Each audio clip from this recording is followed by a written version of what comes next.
Reaction Theatre, around the world in 80 days, 1988. It's fun raiding second-hand shops and charity shops every now and then, because the number of times I have come across obscure animated shorts and movies in them is pretty amazing. Not that the movies themselves are amazing, but to a collector like me, it's shocking what some people give away.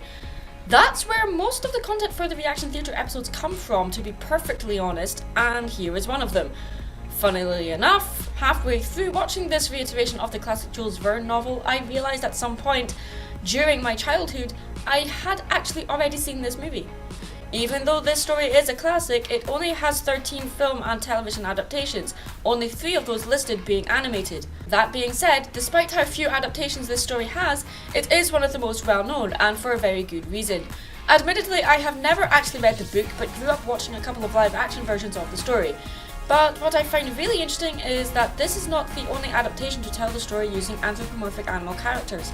Around the World with Willy Fogg was a 26-episode Spanish-Japanese animated series where all the characters were cats, and that was released in 1984, 4 years before this one was released.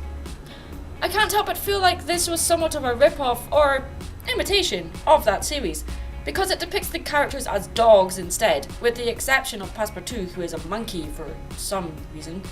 Most of you probably know how the story goes. Passepartout arrives in London to take up the position as Mr. Phileas Fogg's valet, but on the exact same day, Fogg makes a bet with his gentlemen's club that it is now possible to travel around the entire globe in just 80 days, and to prove it, he bets £200,000 that he would be able to tour the world and return to the very spot he stood on when he made the bet in 80 days or less. On another coincidence, the Bank of England had been robbed by a man who looked almost identical to Fogg, so as Fogg leaves on his journey, he is pursued by a detective named Fix, who is convinced Fogg stole the money and is using this trip as an excuse to escape. The film was produced by Burbank Films Australia, who produced over 30 different films in just 8 years.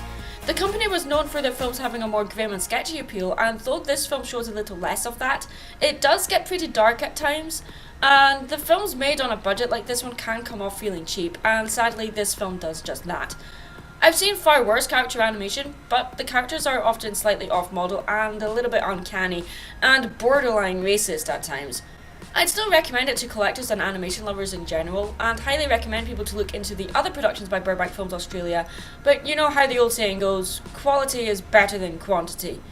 I'm Mad Munchkin, stay creative. Hey, thanks for watching this video. Don't forget to leave a comment below, I'd love to hear your thoughts on it. If you liked what you saw and want to see more, go ahead and like and subscribe. If you'd like to show your support and keep this channel going, you can do so by becoming a patron or purchasing some of my artwork from my Etsy shop or my eBay shop. I also live stream regularly on Picarto TV. You can find links to everything in the description below the video. Thanks for watching and see you again soon.